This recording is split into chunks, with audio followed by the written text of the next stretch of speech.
ನಾರಾಯಣಂ ಸುರಗುರುಂ ಜಗದೇಕನಾಥಂ ಭಕ್ತಪ್ರಿಯಂ ಸಕಲಲೋಕನಮಸ್ಕೃತಂ ಚ ತ್ರೈಗುಣ್ಯವರ್ಜಿತಮಜಂ ವಿಭುಮಾದ್ಯಮೀಶಂ ವಂದೇ ಭವಗ್ನಮರಾಸುರ ಸಿದ್ಧವಂದ್ಯಂ ವ್ಯಾಸಂ ವಸಿಷ್ಠನಪ್ತಾರಂ ಶಕ್ತೇಃ ಪೌತ್ರಂ ಅಕಲ್ಮಷಂ ಪರಾಶರಾತ್ಮಜಂ ವಂದೇ ಶುಕತಾತಂ ತಪೋನಿಧಿಂ. ಶ್ರೀ ಗುರುಭ್ಯೋ ನಮಃ. ಹರಿ ಓಂ. ನವರಾತ್ರಿಯ ಪ್ರಾರಂಭದ ಈ ಶುಭ ದಿನದಂದು ವಿಷ್ಣು ಸಹಸ್ರನಾಮ ಸ್ತೋತ್ರದ 70ನೆಯ ಶ್ಲೋಕದ ಚಿಂತನೆಯನ್ನು ಮಾಡೋಣ. ಕಾಮದೇವಃ ಕಾಮಪಾಲಃ ಕಾಮೀಕಾಂತಃ ಕೃತಾಗಮಃ ಅನಿರ್ದೇಶ್ಯ ವಪುರ್ವಿಷ್ಣುಃ ವೀರೋನಂತೋ ಧನಂಜಯಃ. ಕಾಮದೇವ, ಪರಮಾತ್ಮನನ್ನು ಕಾಮದೇವ ಅಂತ ಕರೀತಾರೆ. ಕಾಮವದ್ಯೋತತೆ ಇತಿ ಕಾಮದೇವ. ತನ್ನ ಇಚ್ಛೆಯಂತೆ ಭಗವಂತ ಆಟವಾಡುತ್ತಾನೆ, ಲೀಲೆಯನ್ನು ತೋರಿಸ್ತಾನೆ. ತನ್ನ ಇಚ್ಛಾನುಸಾರವಾಗಿ ಭಗವಂತ ಏನು ಬೇಕಾದರೂ ಮಾಡಬಲ್ಲ. ಅಂತಹ ಪರಮಾತ್ಮನನ್ನು ಕಾಮದೇವ ಅಂತ ಕರೆಯಬೇಕು. ಕಾಮಪಾಲಃ, ನಮ್ಮೆಲ್ಲರಿಗೆ ಅನೇಕ ಕಾಮನೆಗಳಿವೆ, ಸತ್ಕಾಮನೆಗಳು, ಒಳ್ಳೆಯ ಇಚ್ಛೆಗಳು, ಬಯಕೆಗಳು. ಅವೆಲ್ಲವುಗಳನ್ನು ಪಾಲಯತಿ ಪೋಷಯತಿ, ಅವುಗಳನ್ನು ನಮಗೆ ಕೊಟ್ಟು ಅಥವಾ ಅವುಗಳನ್ನು ತಾನು ತಿಳಿದು ಅವುಗಳನ್ನು ಸರಿಯಾದ ಸಮಯಕ್ಕೆ ಯೋಗ್ಯತಾನುಸಾರವಾಗಿ ಒದಗಿಸುತ್ತಾನೆ. ಆದ್ದರಿಂದ ಕಾಮಪಾಲಃ, ಇದು ಪರಮಾತ್ಮ ಅಂತ. ಇನ್ನೊಂದು ಕಾಮ ಅನ್ನೋದಕ್ಕೆ ಕೇನ ಚತುರ್ಮುಖೇನ ಅಮ್ಯತೆ ಗಮ್ಯತೆ ಇತಿ ಕಾಮಃ. ಬ್ರಹ್ಮದೇವರಿಂದ ವಾಯುದೇವರಿಂದ ಪಡೆಯಲ್ಪಡುವವನು, ಅಂದರೆ ಬ್ರಹ್ಮದೇವರು ವಾಯುದೇವರು ಆ ಪರಮಾತ್ಮನನ್ನು ತಮ್ಮ ವಿಶೇಷವಾದ ಯೋಗ್ಯತಾನುಸಾರವಾಗಿ ತುಂಬ ಹತ್ತಿರದಲ್ಲಿ ಹೋಗಿ ನಿಲ್ತಾರೆ. ಆ ಪರಮಾತ್ಮನ ಪಾದ ಸೇವೆಯನ್ನು ಪಡೀತಾರೆ. ಆ ಪರಮಾತ್ಮನು ಅವರೆಲ್ಲರಿಂದ ಗಮ್ಯನಾಗಿದ್ದಾನೆ. ಆದ್ದರಿಂದ ಕಾಮಃ ಅಂತನ್ನೋದು ಪರಮಾತ್ಮನ ಹೆಸರು. ನಮ್ಮನ್ನು ಪಾಲನ ಮಾಡುತ್ತಾನೆ ಭಗವಂತ, ಆದ್ದರಿಂದ ಪಾಲಃ. ಹೀಗಾಗಿ ಕಾಮಶ್ಚ ಅಸೌ ಪಾಲಶ್ಚ ಕಾಮಪಾಲಃ.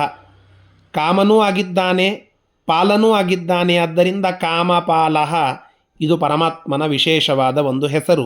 ಈ ಚಿಂತನೆಯನ್ನು ನಾವು ಮಾಡಬೇಕು.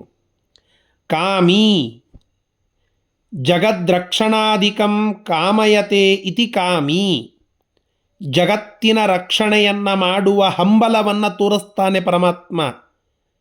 ಸಜ್ಜನರ ರಕ್ಷಣೆಗಾಗಿ ತಾನೇ ಹಂಬಲಿಸುತ್ತಾನೆ, ಕಾಮಿಸುತ್ತಾನೆ, ಇಚ್ಛಿಸುತ್ತಾನೆ. ಆದ್ದರಿಂದ ಪರಮಾತ್ಮ ಅಂತಹ ಕಾಮವನ್ನು ಉಳ್ಳವನು, ಜಗದ್ರಕ್ಷಣೆಯ ಇಚ್ಛೆಯನ್ನು ಉಳ್ಳವನು. ಆದ್ದರಿಂದ ಕಾಮಿ. ಕಾಂತಃ, ಕಾಂತೋ ಮನೋಹರಃ ಅಂತ.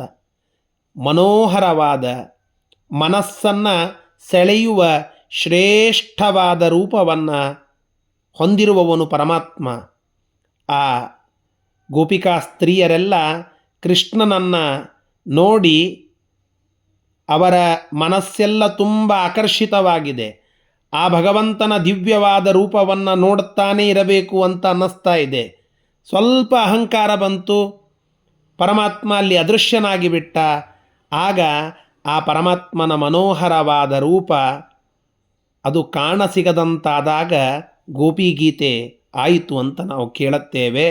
ತಾತ್ಪರ್ಯ ಹೇಳುತ್ತಾ ಇರೋದು, ಒಂದು ಪಕ್ಷಿ, ಒಂದು ಪ್ರಾಣಿ, ಒಂದು ಮರ, ಇಂತಹ ಸಸ್ಯ, ಮರ, ಪ್ರಾಣಿ, ಪಕ್ಷಿ, ಜಂತುಗಳಿಗೆಲ್ಲದಕ್ಕೂ ಮನುಷ್ಯರಂತೂ ಸರಿಯೇ ಸರಿ.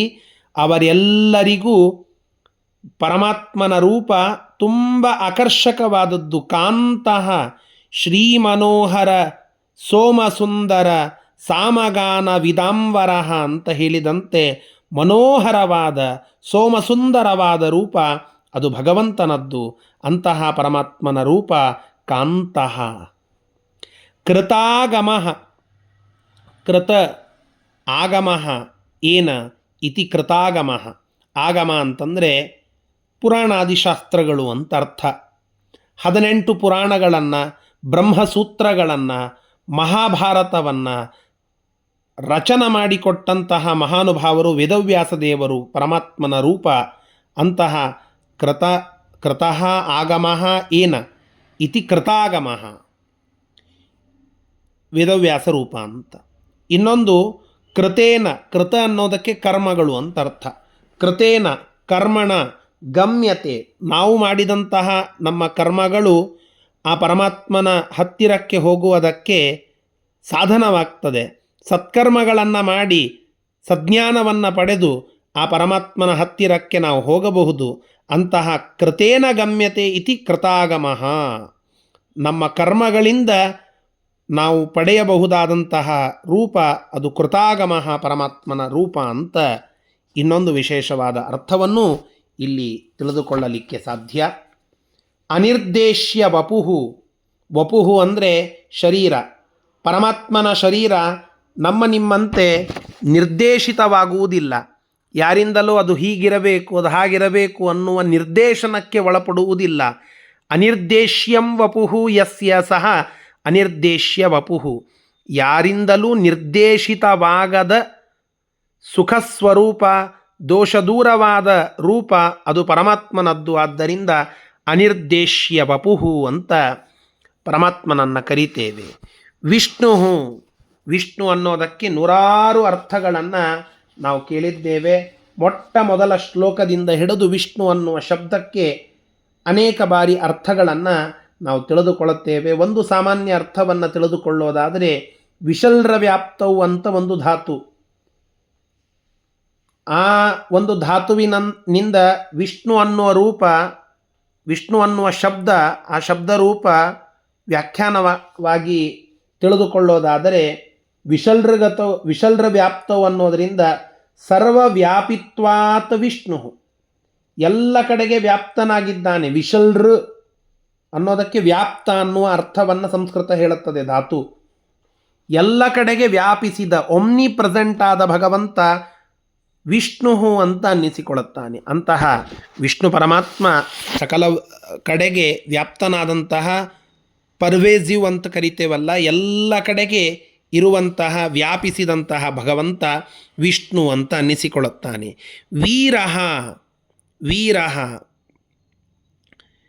ಇಚ್ಛಾನುರೂಪಂ ತು ಸುಖಂ ಈರೇತ್ಯನೇನ ಪ್ರಕೀರ್ತಿತಂ ಅನ್ನುವ ಉಪನಿಷತ್ತಿನ ವ್ಯಾಖ್ಯಾನ ಮಾಡುವಾಗ ಶ್ರೀಮದಾಚಾರ್ಯರು ಹೇಳುವಂತಹ ಮಾತು, ವಿಶಿಷ್ಟ ಈರ ಇಚ್ಛಾನುರೂಪಂ ಸುಖಂ ಯಸ್ಯ ಸಹ ವೀರಃ. ವಿ ಅಂದರೆ ವಿಶಿಷ್ಟವಾದ, ಈರ ಅಂತಂದರೆ ಇಚ್ಛಾನುರೂಪವಾದ ಸುಖವನ್ನು ಯಾರು ಹೊಂದಿದ್ದಾರೋ, ತನಗೆ ಇಚ್ಛಿತವಾಗುವ ಸುಖಸ್ವರೂಪವನ್ನು ತಾನು ತೆಗೆದುಕೊಳ್ಳುತ್ತಾನೆ. ಅಂತಹ ಪರಮಾತ್ಮ ವೀರಃ, ಅಥವಾ ಯುದ್ಧದಲ್ಲಿ ಅನೇಕ ರಾಕ್ಷಸರ ಸಂಹಾರ ಮಾಡಿದ ಸಮರ್ಥನಾದವನು. ಆದ್ದರಿಂದಲೂ ಕೂಡ ವೀರಃ ಇದು ಭಗವಂತನ ಹೆಸರು. ಅನಂತಃ ನ ವಿದ್ಯತೆ ಅಂತಃ ಯಸ್ಯ ಸಹ ಅನಂತಃ, ಯಾವ ಭಗವಂತನಿಗೆ ಅಂತ ಅನ್ನೋದೇ ಇಲ್ಲವೋ, ಅನಂತನಾದವನು, ಭಗವಂತನಿಗೆ ಕೊನೆ ಇಲ್ಲ, ಅನಾದಿಯೂ ಆಗಿದ್ದಾನೆ, ಅನಂತನೂ ಆಗಿದ್ದಾನೆ. ನಮ್ಮ ನಿಮ್ಮಂತೆ ಒಂದು ದಿನ ನಶಿಸಿ ಹೋಗುವನಲ್ಲ ಭಗವಂತ, ಅವನು ಅನಂತ, ಅಂತವಿಲ್ಲದೆ ಇರುವವನು. ಧನಂಜಯ, ಧನಂ ಜಯತಿ ಇತಿ ಧನಂಜಯ. ನಾವು ಧನವನ್ನು ಇಟ್ಟುಕೊಂಡು ಗೆದ್ದಿದ್ದೇವೆ ಅಂತ ಕೊಂಡರೆ ಧನವನ್ನೇ ಗೆದ್ದಿರುವ ಭಗವಂತ ಧನಂಜಯ ಅಂತ ಅನ್ನಿಸಿಕೊಳ್ಳುತ್ತಾನೆ. ಧನಕ್ಕೆ ಅಭಿಮಾನಿನಿಯಾಗಿರುವಂತಹ ಲಕ್ಷ್ಮೀದೇವಿಯನ್ನು ತನ್ನ ವಶದಲ್ಲಿರಿಸಿಕೊಂಡಂತಹ ಪರಮಾತ್ಮ ಧನಂಜಯ ಅಂತನ್ನುವ ರೂಪದಿಂದ ಪ್ರಕಟನಾಗ್ತಾನೆ. ಇಂತಹ ಈ ಎಲ್ಲ ಭಗವದ್ರೂಪಗಳಿಂದ ಪ್ರಖ್ಯಾತನಾದಂತಹ ವಿಷ್ಣು ಪರಮಾತ್ಮ ನಮ್ಮನ್ನು ರಕ್ಷಣೆ ಮಾಡಲಿ ಅನ್ನುವ ಪ್ರಾರ್ಥನೆಯನ್ನು ಇವತ್ತು ಮಾಡೋಣ. ಶ್ರೀಕೃಷ್ಣಾರ್ಪಣಮಸ್ತು. ಹರಯೇ ನಮಃ.